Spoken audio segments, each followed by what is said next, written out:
नमस्कार दोस्तों, आप सबों का स्वागत है। बिहार बोर्ड मैट्रिक परीक्षा के लिए विज्ञान का बहुत ही महत्वपूर्ण ऑब्जेक्टिव प्रश्न, यह सभी प्रश्न जो आप स्क्रीन पर देख रहे हैं परीक्षा में पूछे गए हैं और पूछे जाएंगे। आप सभी जानते हैं कि विज्ञान में 40 ऑब्जेक्टिव प्रश्न पूछा जाता है। अगर आप 40 में 40 प्रश्न को सही कर देते हैं तो आपका 40 अंक यहाँ से आ जाएगा ऑब्जेक्टिव से। और हाँ, अगर आप अधिक अंक लाना चाहते हैं तो आपको ऑब्जेक्टिव को बढ़िया से समझकर याद रखना पड़ेगा। तो आइए प्रश्न को ध्यान से देखिए, पढ़िए, समझिए और उत्तर को याद रखिए। तो प्रश्न कह रहा है कि अवतल दर्पण की फोकस दूरी उसकी वक्रता त्रिज्या की होती है। तो प्रश्न को समझ गए होंगे। कह रहा है अवतल दर्पण की फोकस दूरी उसकी वक्रता त्रिज्या की होती है। तो आपके सामने ऑप्शन दिया गया है, दुगुनी ऑप्शन बी, आधी ऑप्शन सी, चौथाई ऑप्शन डी, बराबर। तो इन चारों ऑप्शन में से कौन सही है?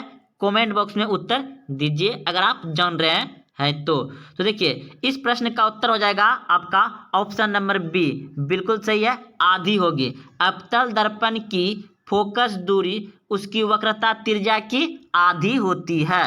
अगला प्रश्न देखिए, नेत्र लेंस की फोकस दूरी कम हो जाने से कौन सा दृष्टि दोष होता है? प्रश्न को समझ गए होंगे कि नेत्र लेंस की फोकस दूरी कम हो जाने से कौन सा दृष्टि दोष होता है? तो इस प्रश्न का उत्तर होगा आपका ऑप्शन नंबर ए, बिल्कुल सही है, निकट दृष्टि दोष होता है, निकट दृष्टि दोष होता है। अगला प्रश्न देखिए 3 नंबर, लघु पठन के समय परिपथ में विद्युतता का मापन है। लघु पठन के समय परिपथ में विद्युत धारा का मापन है। तो क्या होगा? तो इस प्रश्न का उत्तर होगा आपका ऑप्शन नंबर सी, बिल्कुल सही है, बहुत ही अधिक बाहर जाता है, बहुत ही अधिक बाहर जाता है। अगला प्रश्न देखिए, प्रश्न है निम्नलिखित में कौन सा पद विद्युत परिपथ में विद्युत शक्ति को निरूपित नहीं होता है? तो इस प्रश्न का उत्तर क्या होगा? प्रश्न को फिर से एक बार पढ़ देते हैं, निम्नलिखित में कौन सा पद विद्युत परिपथ में विद्युत शक्ति को निरूपित नहीं होता है? तो इस प्रश्न का उत्तर होगा आपका ऑप्शन नंबर बी, बिल्कुल सही है, I/R²। अगला प्रश्न 5 नंबर प्रश्न है, अभिनेत्र लेंस फोकस दूरी में परिवर्तन किया जाता है। तो इस प्रश्न का उत्तर होगा ऑप्शन नंबर सी, बिल्कुल सही है, पक्षांबी मांसपेशियों द्वारा। अगला प्रश्न देखिए, प्रश्न है विद्युत मोटर प्रवर्तित करता है, यानी विद्युत मोटर क्या चीज में बदलता है? तो विद्युत मोटर जो है प्रवर्तित करता है वह विद्युत ऊर्जा को यांत्रिक ऊर्जा में। विद्युत मोटर क्या करता है? विद्युत ऊर्जा को यांत्रिक ऊर्जा में बदलता है। ठीक, तो चलते अगले प्रश्न की ओर। प्रश्न है आपका, विद्युत बल्ब में फिलामेंट में किस तत्व का उपयोग होता है?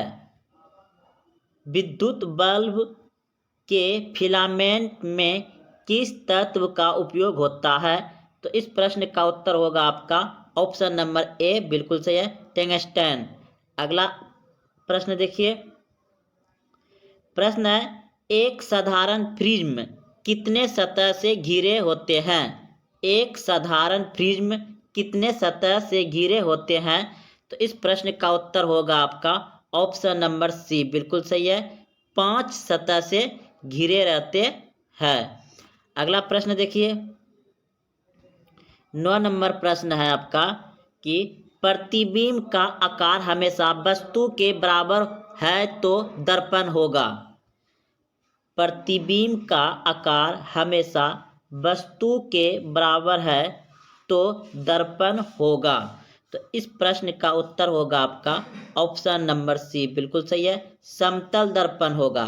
समतल दर्पण में प्रतिबिंब का आकार हमेशा वस्तु के बराबर होता है। ऑप्शन नंबर सी सही है।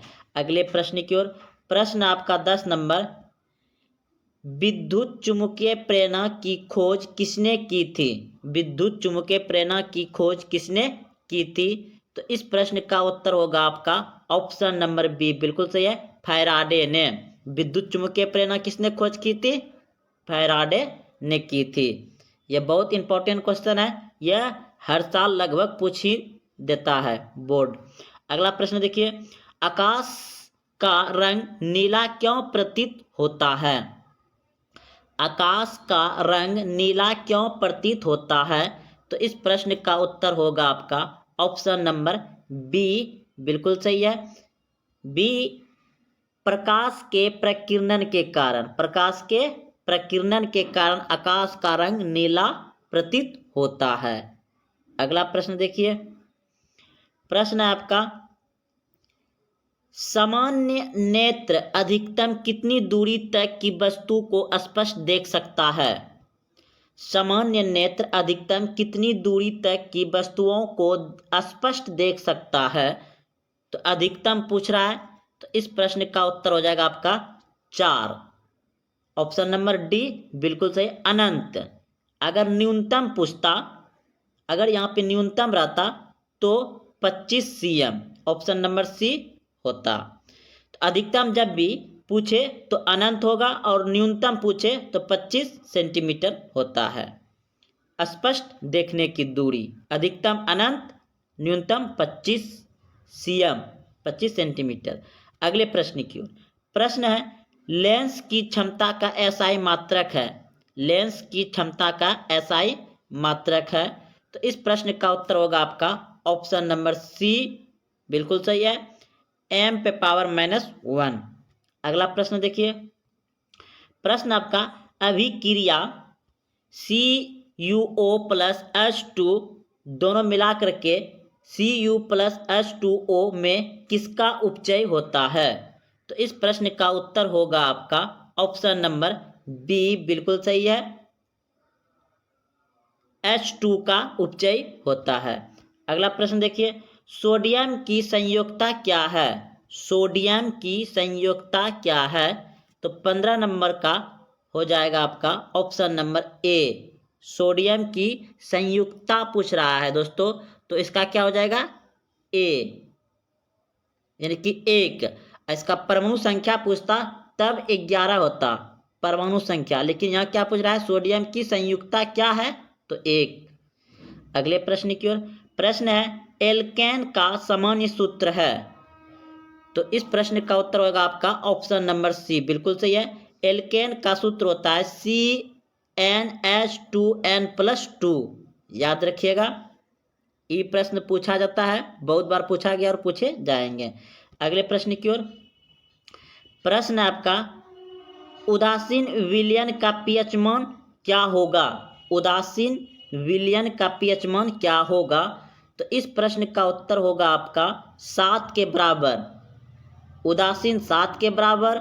और अगर पूछ दिया जाए कि अम्ल अम्ल अम्ल अम्ल क्या होता है? 7 से कम। क्षारीय क्या होता है? 7 से अधिक। जैसे रक्त क्षारीय है तो रक्त का पीएच मान कितना है? 7.4 होता है रक्त, यानी कि रक्त क्या है? क्षारीय है। तो क्षारीय यानी 7 से अधिक पीएच मान होता है, और उदासीन का 7 के बराबर होता है, और अम्ल का 7 से कम होता है। अगला प्रश्न देखिए, आवर्त सारणी में कितने वर्ग है? आवर्त सारणी में कितने वर्ग है? तो इस प्रश्न का उत्तर होगा आपका ऑप्शन नंबर डी, बिल्कुल सही है, 18। आवर्त सारणी में कितने वर्ण है? 18, ऑप्शन नंबर डी सही है। अगले प्रश्न की ओर। प्रश्न है आपका 19 नंबर प्रश्न है, कौन सा ओ धातु विद्युत का सुचालक होता है?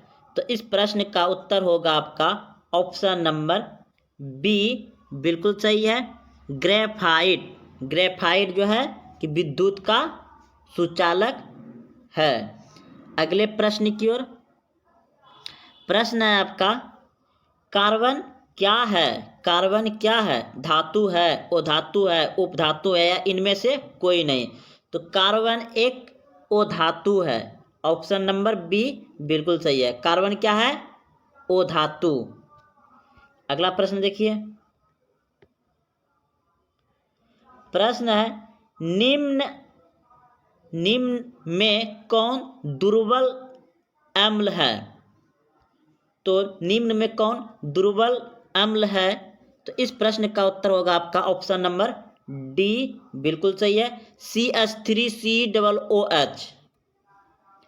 अगला प्रश्न देखिए, पोटेशियम के की परमाणु संख्या क्या है? पोटेशियम के की परमाणु संख्या क्या है? तो इस प्रश्न का उत्तर होगा आपका ऑप्शन नंबर ए 19। पोटेशियम के की परमाणु संख्या कितना होता है? 19। अगले प्रश्न की ओर। प्रश्न है, निम्न में से कौन मुख्यतः बायोगैस है? दोस्तों प्रश्न आपका, निम्न में से कौन मुख्यतः बायोगैस है? तो इस प्रश्न का उत्तर होगा आपका ऑप्शन नंबर बी बिल्कुल सही है, CH4 यानी मीथेन गैस। बायोगैस किसे कहता है? मीथेन गैस को। तो चलते अगले प्रश्न की ओर। प्रश्न आपका, साधारण नमक का रासायनिक सूत्र क्या है? साधारण नमक का रासायनिक सूत्र क्या है? तो इस प्रश्न का उत्तर होगा आपका ऑप्शन नंबर बी बिल्कुल सही है, NaCl। अगले प्रश्न की ओर। प्रश्न आपका, किसी अभिक्रिया में भाग लेने वाले पदार्थ कहलाते हैं? किस अभिक्रिया में भाग लेने वाले पदार्थ कहलाते हैं? तो इस प्रश्न का उत्तर होगा आपका ऑप्शन नंबर सी बिल्कुल सही है, अभिकारक। क्या कहलाता है? अभिकारक। किसी अभिक्रिया में भाग लेने वाले पदार्थ कहलाते हैं, क्या कहलाते हैं? अभिकारक। अगले प्रश्न की ओर। प्रश्न आपका, कौन शून्य वर्ग का तत्व है? कौन शून्य वर्ग का तत्व है? तो ऑप्शन नंबर सी बिल्कुल सही है, हीलियम, He हीलियम शून्य वर्ग का तत्व है। अगले प्रश्न की ओर। प्रश्न है कि स्वपोषी पोषण के लिए आवश्यक है। स्वपोषी पोषण के लिए आवश्यक है। तो इस प्रश्न का उत्तर होगा आपका इनमें सभी कार्बन डाइऑक्साइड तथा जल, क्लोरोफिल, सूर्य का प्रकाश स्वपोषी पोषण के लिए आवश्यक है, इनमें सभी। ऑप्शन नंबर डी सही है। अगले प्रश्न की ओर। प्रश्न है, इनमें से कौन प्रकाश संश्लेषी अंग है? इनमें से कौन प्रकाश संश्लेषी अंग है? तो इस प्रश्न का उत्तर होगा आपका ऑप्शन नंबर सी बिल्कुल सही है, पत्ती यानी पत्ता। इनमें से कौन प्रकाश संश्लेषी अंग है? तो पौधे में प्रकाश संश्लेषण कहाँ होता है? पत्ता में। और पौधा सांस किससे लेता है? पत्ता से। पौधा का रसोई घर क्या होता है? पत्ता। अगला प्रश्न की ओर।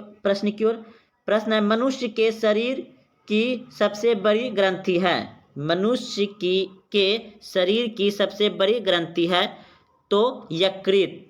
ऑप्शन नंबर ए सही है।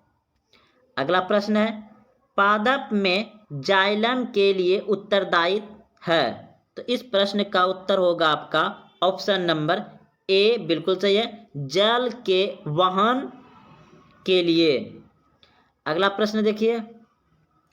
प्रश्न है कि एक कोशिकीय शैवाल में जल का परिवहन होता है। एक कोशिकीय शैवालों में जल का परिवहन होता है। तो इस प्रश्न का उत्तर होगा आपका ऑप्शन नंबर सी बिल्कुल सही है, विसरण द्वारा। अगला प्रश्न देखिए। मछली के हृदय में कोष्ठों की संख्या है? मछली के हृदय में कोष्ठों की संख्या है। तो इस प्रश्न का उत्तर होगा आपका 2। ऑप्शन नंबर ए सही है। अगले प्रश्न की ओर। प्रश्न, निम्नलिखित में कौन एमिनो अम्ल के विखंडन से बनता है? तो इस प्रश्न का उत्तर होगा आपका ऑप्शन नंबर डी, बिल्कुल सही है। बी और सी दोनों सही है, बी और सी दोनों सही है। अगले प्रश्न की ओर। प्रश्न है ऑक्सीजन है तो क्या है? तो इस प्रश्न का उत्तर हो जाएगा एक हार्मोन। ऑक्सीजन है एक हार्मोन, ऑप्शन नंबर ए सही है। अगले प्रश्न की ओर। प्रश्न है आपका एक नर हार्मोन है, एक नर हार्मोन है तो एक नर हार्मोन है, ऑप्शन नंबर डी सही है, टेस्टोस्टेरोन। अगला प्रश्न है इनमें कौन अलैंगिक जनन की विधि है? इनमें कौन अलैंगिक जनन की विधि है? तो इस प्रश्न का उत्तर होगा आपका ऑप्शन नंबर डी, इनमें सभी हो जाएगा, इनमें सभी। अगले प्रश्न की ओर। प्रश्न है परागन कोष में होता है, पराग कोष में होता है तो इस प्रश्न का उत्तर होगा आपका ऑप्शन नंबर डी, बिल्कुल सही है, परागनक। अगले प्रश्न की ओर।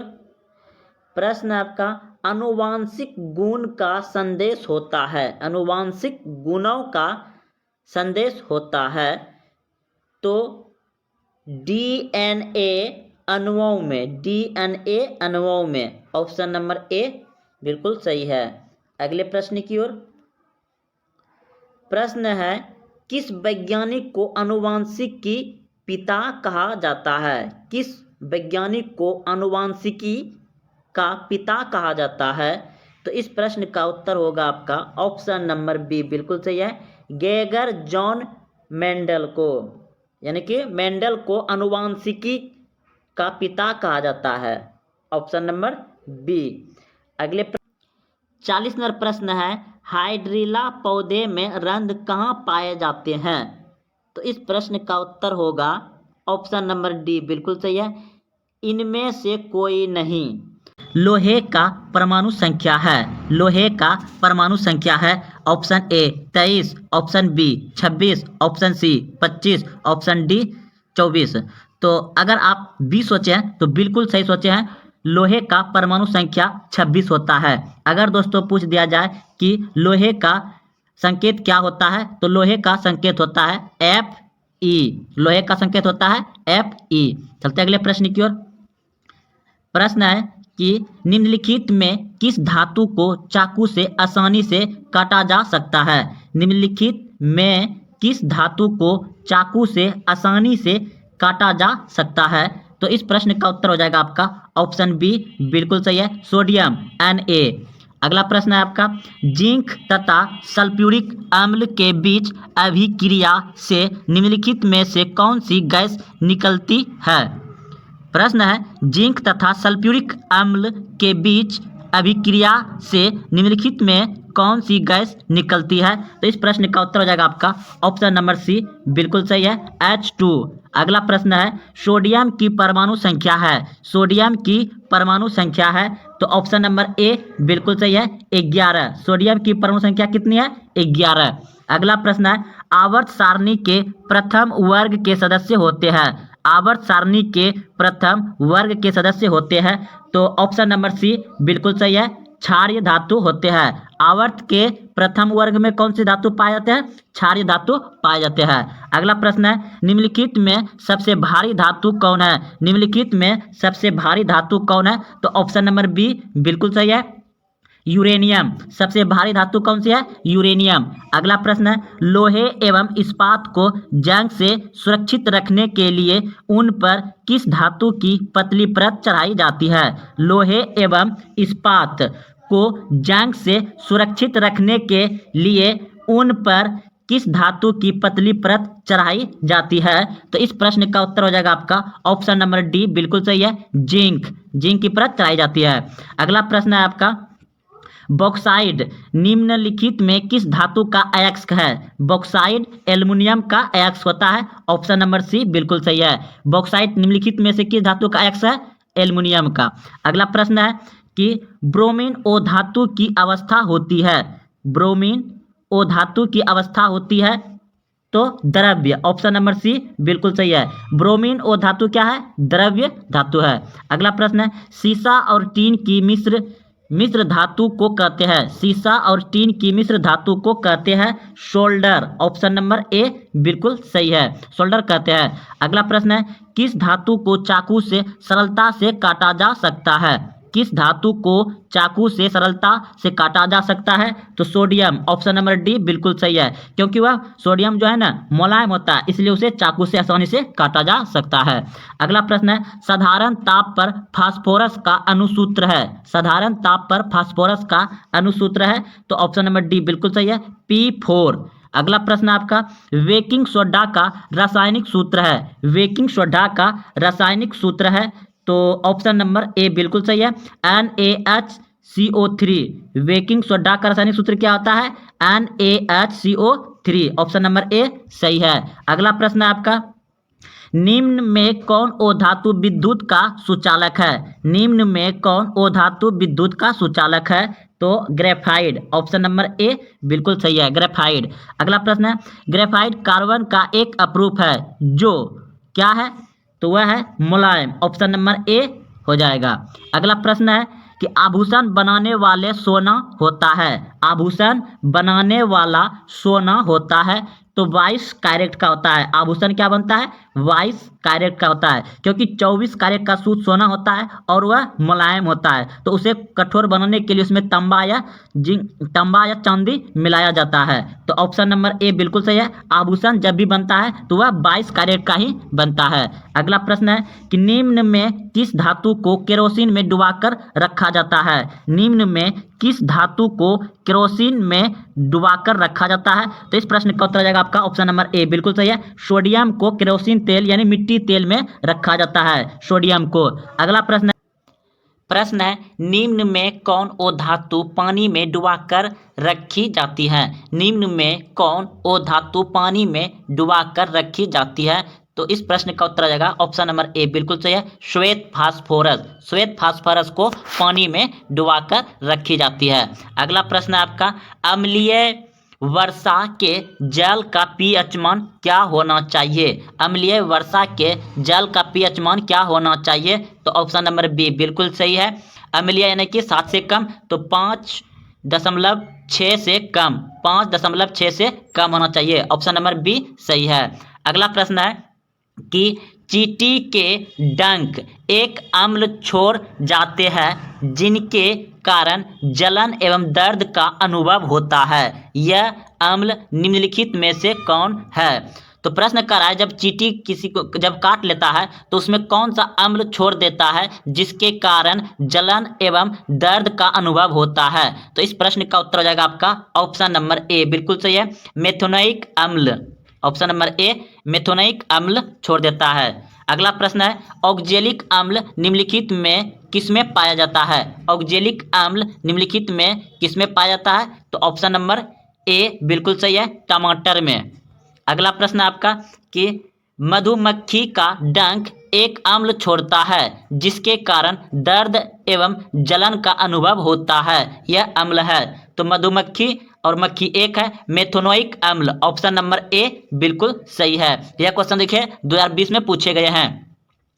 अगला प्रश्न आपका, टाइट्रिक अम्ल निम्नलिखित में से किसमें पाया जाता है? टाइट्रिक अम्ल निम्नलिखित में से किसमें पाया जाता है? तो टाइट्रिक अम्ल पाया जाता है इमली में। ऑप्शन नंबर डी बिल्कुल सही है, टाइट्रिक अम्ल किसमें पाया जाता है? इमली में। अगला प्रश्न है आपका, शुद्ध जल का पीएच मान होता है। शुद्ध जल का पीएच मान होता है कितना? 7। ऑप्शन नंबर बी बिल्कुल सही है। अगला प्रश्न है, दांत को साफ करने के लिए दांत मंजन प्रायः होता है। तो दांत को साफ करने के लिए दांत मंजन प्रायः होता है क्षारीय। ऑप्शन नंबर ए बिल्कुल सही है, क्षारीय होता है। अगला प्रश्न है, हमारे शरीर किस पीएच परास के बीच कार्य करता है? तो इस प्रश्न का उत्तर हो जाएगा आपका ऑप्शन नंबर सी बिल्कुल सही है, 6 से 6.6 से 8, 6.0 से 6.8 के बीच कार्य करता है। अगला प्रश्न है, किसी अम्लीय विलयन का पीएच मान होता है, किसी अम्लीय विलयन का पीएच मान होता है तो 7 से कम। ऑप्शन नंबर सी बिल्कुल सही है। अम्लीय होता है 7 से कम, क्षारीय होता है 7 से अधिक और उदासीन होता है 7। अगला प्रश्न है आपका, किसी उदासीन विलयन का पीएच मान कितना होता है? अभी जस्ट बोले हैं 7 होता है। अगला प्रश्न है आपका कि प्रश्न है, आधुनिक आवर्त नियम के अनुसार तत्वों का गुण धर्म। तो आधुनिक आवर्त नियम के अनुसार तत्वों का गुण धर्म है ऑप्शन नंबर बी बिल्कुल सही है। परमाणु संख्या का आवर्त फलन, परमाणु संख्या का आवर्त फलन ऑप्शन नंबर बी सही है। अगला प्रश्न आपका, सल्फर परमाणु की 72 कक्षा में इलेक्ट्रॉनों की संख्या कितनी होती है?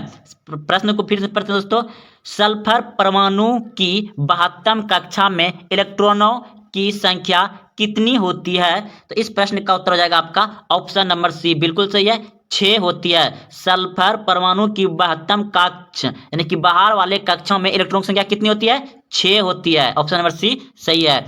अगला प्रश्न है, निम्न में से कौन सा उपधातु है? निम्न में से कौन सा उपधातु है? तो जीई, ऑप्शन नंबर सी बिल्कुल सही है, जीई उपधातु है।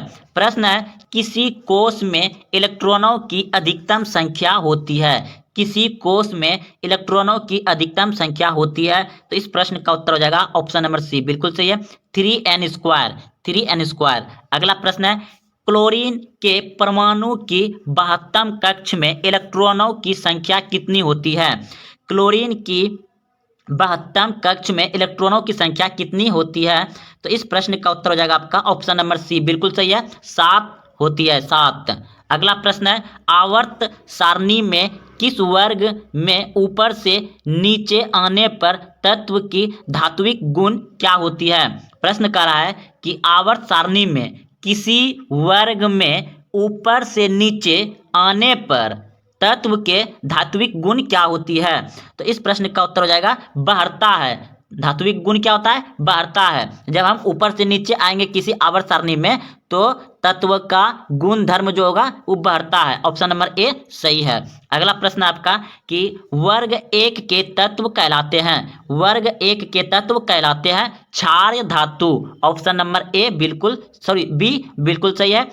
वर्ग 1 के तत्व क्या कहलाते हैं? क्षार्य धातु। ऑप्शन नंबर बी बिल्कुल सही है। अगला प्रश्न है, द्वितीय आवर्त में तत्वों के लिए कौन सा रोल महत्तम सेल है? तो इस प्रश्न का उत्तर हो जाएगा आपका ऑप्शन नंबर सी बिल्कुल सही है, एम सेल।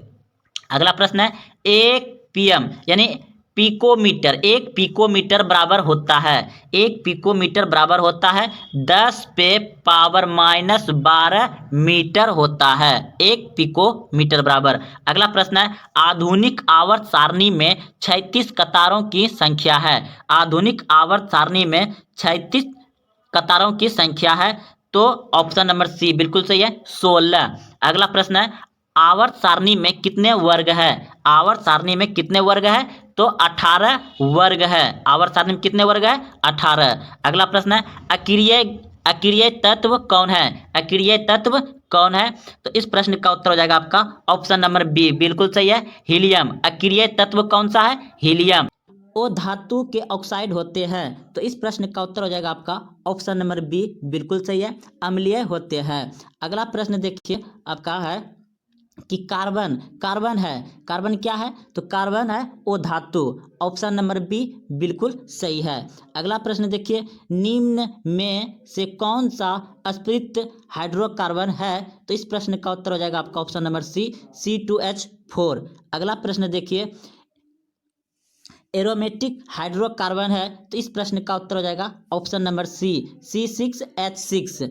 अगला प्रश्न देखिए, निम्नलिखित में कौन अक्रिय गैस है? निम्नलिखित में कौन अक्रिय गैस है? तो हीलियम अक्रिय गैस है। ऑप्शन नंबर बी बिल्कुल सही है। अगला प्रश्न देखिए, निम्नलिखित में कौन उपधातु है? निम्नलिखित में कौन उपधातु है? तो इस प्रश्न का उत्तर आ जाएगा option number C, Sb।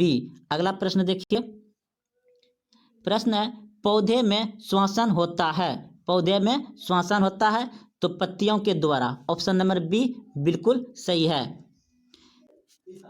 8 number प्रश्न है निम्न में सुपोषी कौन है? तो इस प्रश्न का उत्तर हो जाएगा आपका हरा पौधा। ऑप्शन नंबर ए बिल्कुल सही है। अगला प्रश्न देखिए, किस जीव में हीमोग्लोबिन नहीं होता है? किस जीव में हीमोग्लोबिन नहीं होता है? तो मक्खी में हीमोग्लोबिन नहीं होता है। ऑप्शन नंबर बी बिल्कुल सही है।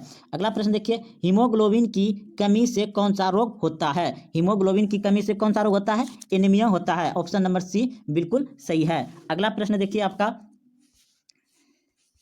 मनुष्य के आहार नाल में अपशोषी अंग है। तो इस प्रश्न का उत्तर हो जाएगा आपका ऑप्शन नंबर बी बिल्कुल सही है। अगला प्रश्न देखिए, निम्नलिखित में कौन ट्रिप्सिन एंजाइम का कार्य करता है? तो इस प्रश्न का उत्तर हो जाएगा आपका ऑप्शन नंबर सी बिल्कुल सही है, प्रोटीन का पाचन।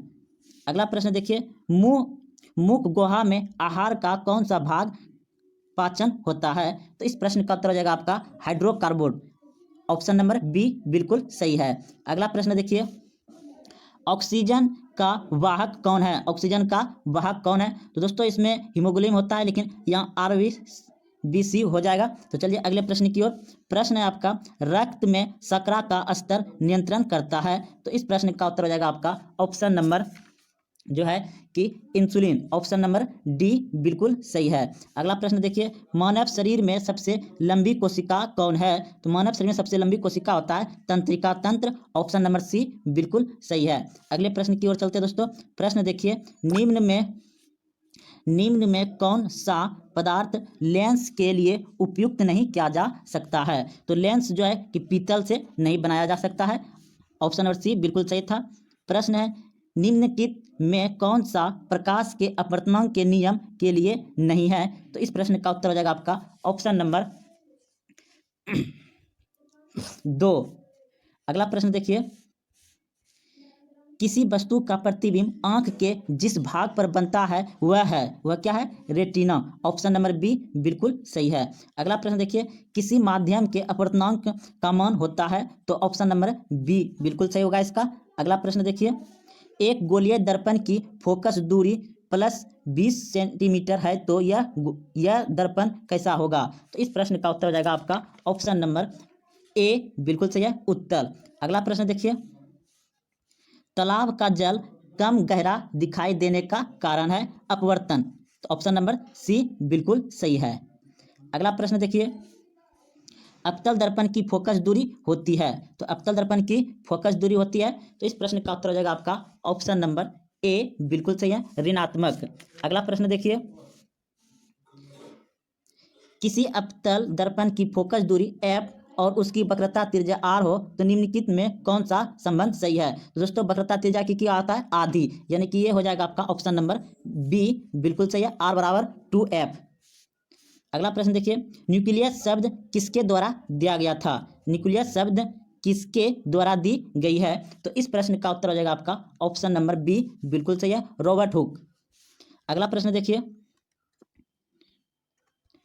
पौधे में भोजन किस रूप में जमा होता है? तो पौधे में भोजन होता है स्टार्च के रूप में। ऑप्शन नंबर सी बिल्कुल सही है। अगला प्रश्न देखिए, प्रसिद्ध पुस्तक द माइक्रोग्राफिया किसके द्वारा लिखी गई थी? तो इस प्रश्न का उत्तर हो जाएगा Robert Hooke. Option number D बिल्कुल सही है।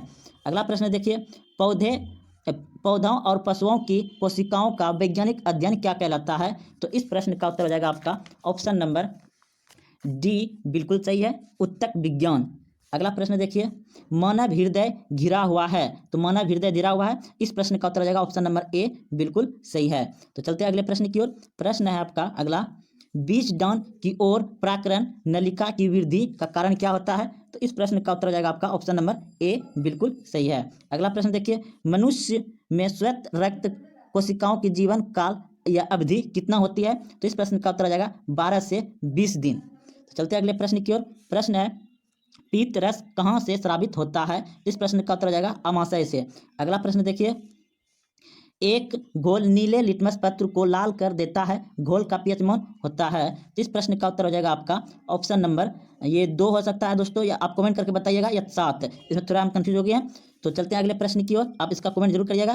तो प्रश्न है, बेंजीन का अणुसूत्र क्या है? बेंजीन का अणुसूत्र क्या है? तो इस प्रश्न का उत्तर हो जाएगा आपका ऑप्शन नंबर जो है कि सी हो जाएगा, C6H6। अगले प्रश्न की ओर, प्रश्न है, एथिल एल्कोहल का IUPAC नाम क्या है? तो इस प्रश्न का उत्तर हो जाएगा ऑप्शन नंबर बी, बिल्कुल सही है, एथेनॉल। अगला प्रश्न देखिए, CnH2n निम्नलिखित में किसका सामान्य सूत्र है? तो इस प्रश्न का उत्तर हो जाएगा एल्किन, ऑप्शन नंबर बी बिल्कुल सही है। लोहे की परमाणु संख्या कितना होता है? तो आप सभी जानते होंगे, 26, ऑप्शन नंबर बी बिल्कुल सही है।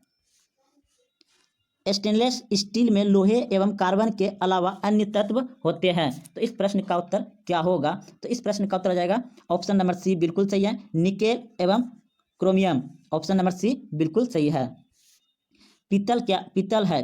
पीतल मिश्रण है, मिश्र धातु है, ऑप्शन नंबर सी। निम्नलिखित यौगिक में कौन अम्ल है? तो इस प्रश्न का उत्तर हो जाएगा आपका ऑप्शन नंबर जो बी हो जाएगा, H2SO4। अगला प्रश्न देखिए, प्रकाश के परावर्तन के कितने नियम हैं? तो आप सभी जानते हैं कि 2 नियम होता है, ऑप्शन नंबर बी बिल्कुल सही है। अवतल लेंस का आवर्धन होता है, तो इस प्रश्न का उत्तर हो जाएगा ऑप्शन नंबर ए बिल्कुल सही है। अगला प्रश्न देखिए, 43 नंबर प्रश्न है, दर्पण का सूत्र है, तो इस प्रश्न का उत्तर आप सभी जानते होंगे कि ऑप्शन नंबर ए होगा, 1/v + 1/u = 1/f, option number A बिल्कुल सही है। अगला प्रश्न देखिए, टिंडल प्रभाव प्रदर्शित करता है, तो इस प्रश्न का उत्तर हो जाएगा आपका ऑप्शन नंबर डी बिल्कुल सही है, प्रकाश का प्रकीर्णन। अगला प्रश्न देखिए, कौन सा लेंस हवा में अभिसारी लेंस भी कहलाता है? तो इस प्रश्न का उत्तर हो जाएगा आपका ऑप्शन नंबर बी बिल्कुल सही है, उत्तल लेंस। अगला प्रश्न देखिए, उत्तल दर्पण में प्रतिबिंब बनता है, तो इस प्रश्न का उत्तर हो जाएगा आपका वास्तविक, ऑप्शन नंबर ए। माध्यमिक प्रकाशीय माध्यम कितने प्रकार के होते हैं? तो इस प्रश्न का उत्तर हो जाएगा आपका ऑप्शन नंबर जो है कि 4 हो जाएगा, ऑप्शन नंबर डी बिल्कुल सही है। डायनमो प्रवर्तित करता है यांत्रिक ऊर्जा को विद्युत ऊर्जा में, ऑप्शन नंबर बी बिल्कुल सही है।